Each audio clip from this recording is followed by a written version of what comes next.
Today I would love to invite you to join me in one of my favorite traditions. Cooking and sharing recipes with family and friends has always been an important part of my life. So today I would like to share Indian tacos with you. That's a recipe that came from my mom, who actually came from one of her friends.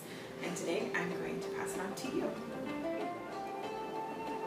Tacos consist of fry bread, hamburger, beans, cheese, and some vegetables.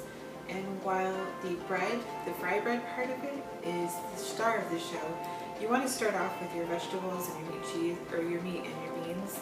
You want to get that all going first, because the fry bread needs to be really fresh and tasty when you serve this. One of the reasons that I love sharing recipes and learning recipes from other people is that you get to learn the history of the recipes. You get to learn where they came from and why they are important. And even if I don't get a chance to learn these histories from the people that are teaching me, it's something that I like to look up if I have the opportunity. That's something that I decided to do with this project. I wanted to look up the history of Indian tacos, and really that history starts with the fry bread. According to Cynthia Diederich Pineda, Indian fry bread is a tradition to the Navajo people, and it comes with a story of great pain and suffering. And though the fry bread is common to many southwestern tribes, it's actually the Navajo that developed it. She also goes on to give a story of the origin of Indian tacos, or of fry bread, really. And it goes like this. The Navajo planters lived from the earth as their ancestors had for hundreds of years before. They also raised livestock to feed their family. The Navajo Diantha was bordered by the 4 sacred mountains. From northeastern Arizona, western New Mexico, and north into Utah and Colorado, they planted crops in fertile valley lands, such as the Canyon de Chelly, known for Anasazi ruins. The Navajo traded with the Spanish, Mexican, Pueblos, Apache, Comanche, and even the early American pioneers. Around 1846, large numbers of pioneers moved into the area, and the cavalry came with them. This is when troubles began.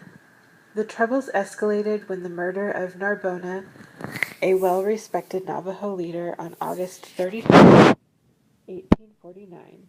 On this day, Narbona, along with several hundred of his warriors, had come to meet and discuss peace with the United States Colonel John N. Washington and others of the military stationed in the area. There had been trouble with the new men. These new men were the Mexican settlers who had driven other Mexican settlers out of the area. After several hours, it was believed a settlement had been agreed upon. However, a young warrior by the name of Sadoval had plans of his own. Mounting his horse, he began to ride in front of the Navajo party, attempting to have them break the treaty. A U.S. cavalry soldier began to say that one of the horses ridden by the Navajo was his, and what peace there was in that meeting was disintegrating into battle.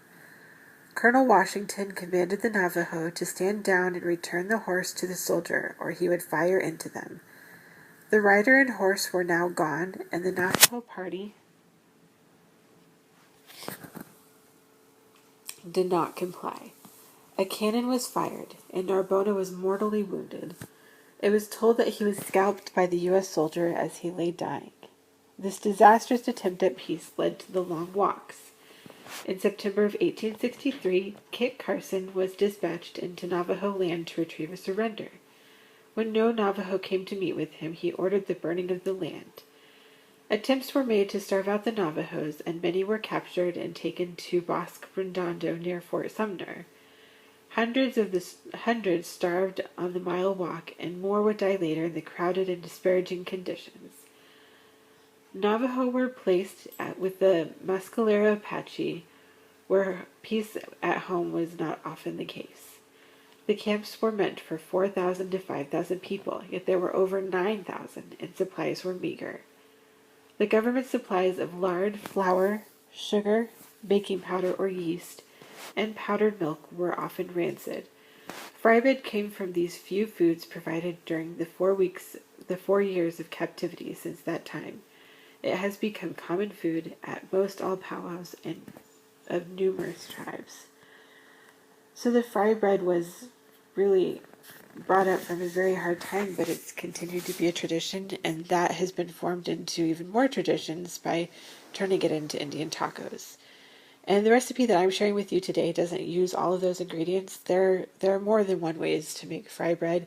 The way that I learned was just to use buttermilk and self-rising flour. And clearly this had a lot of other ingredients that I'm not using. But it's still the same principle, and it still comes from the same tradition.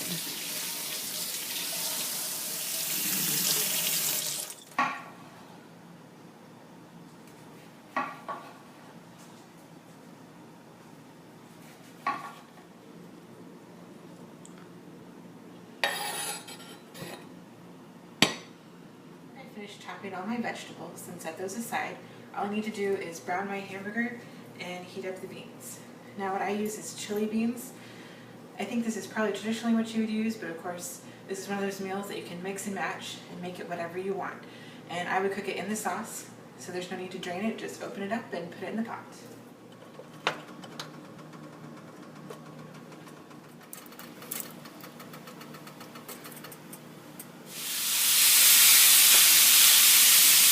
Any particular seasoning that you need to do for this. If you want to spice it up a little bit more and use a taco seasoning, that's fine.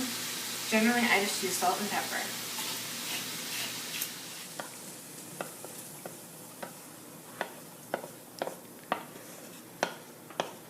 Alright, so now we have all of our meat and vegetables done, and it's time to get to our star of the show, our fry bread. There's only 2 ingredients that you need for fry bread, and that's self-rising flour. It's really important that it be self-rising or it just won't turn out the same way. And buttermilk. Now there's no exact science to this. You kind of just have to feel it out and get it to a dough-like consistency. So I would start off by just pouring a little bit of your self-rising flour into your bowl that you're going to be mixing in. I don't have a whole lot to start off with. I'd say that's probably about a cup. Now I'm going to get my buttermilk in there. I just kind of pour it in a little bit at a time and let it soak into the flour. A little bit at a time. I can see that maybe it might be a little bit wet now, so I'm going to go ahead and start mixing. And honestly, mixing with your fingers always works best.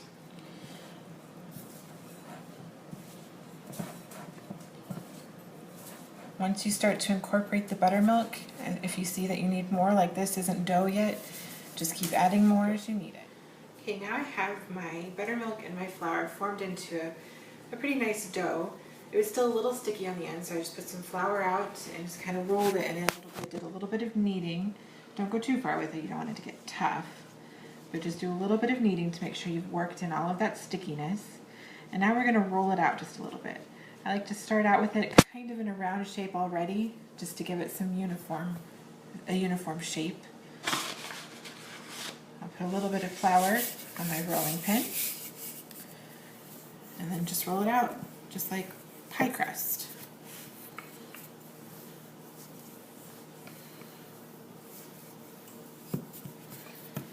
Be sure and flip it over once so you get it evenly on all the sides.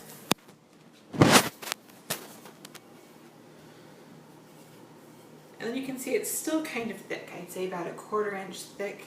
You wouldn't want to go too big or the dough on the inside won't cook very well. But you don't want to be too thin and crispy either. You want it to be kind of fluffy, a little crunchy on the outside and fluffy on the inside. Okay, our final step before we build our tacos is to fry the bread. So here I have a cast iron skillet, and that's really great for frying things because it's nice and thick and it evenly heats everything. But a regular skillet would do too. I just choose a large one so you don't have any overflow of oil. So I'm just using regular canola oil, and I'm going to fill up the pan pretty well so that we have something to set our bread in. And now we just need to wait for this oil to heat up before we can start our bread. Alright, looks like our oil is ready. I just flipped a little water in there. When that starts to kind of crack a little bit, that tells me that it's hot enough. In fact, I might even turn it down just a smidge, because once it gets one side going, the other side might get done too fast.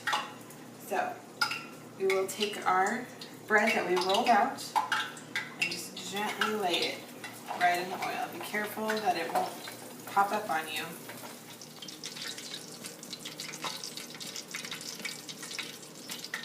It looks like we're ready to flip this over. You can tell because it gets a little bit brown around the edges, and you really only want to flip it once. You don't want to keep going back and forth to continue cooking on each side.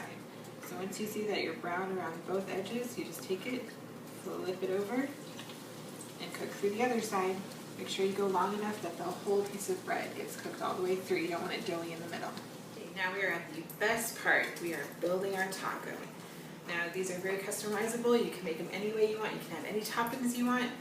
These are the traditional ones that my family always did, so this is what I'm going to stick with. I'm doing my chili beans. I like to do these first. I feel like it kind of holds everything together. So it's a little bit easier to eat, although it is still a pretty messy meal. So I start off with some beans, and it's your choice how much you want to put on there.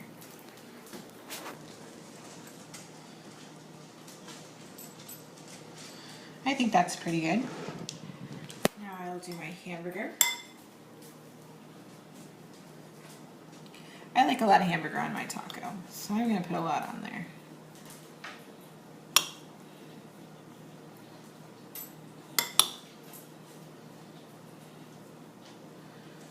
You better bring your appetite with this meal because it is very filling. Now I will move over here for the rest of my toppings. Next I'll put on my cheese.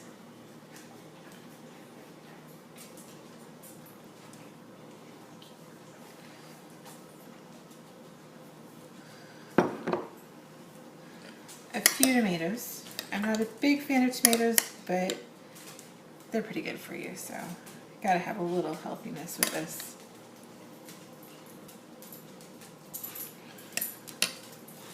Little lettuce. Top it off with some paste picante sauce. I don't know why it is, but it's gotta be paste or it's just not an Indian taco.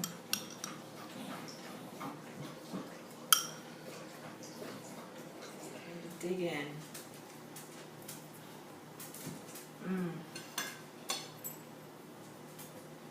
That is a good taco. And the best part about it, it can double as dessert. Make some extra fry bread, put a little honey on it, and it makes an awesome dessert to go with your Indian tacos.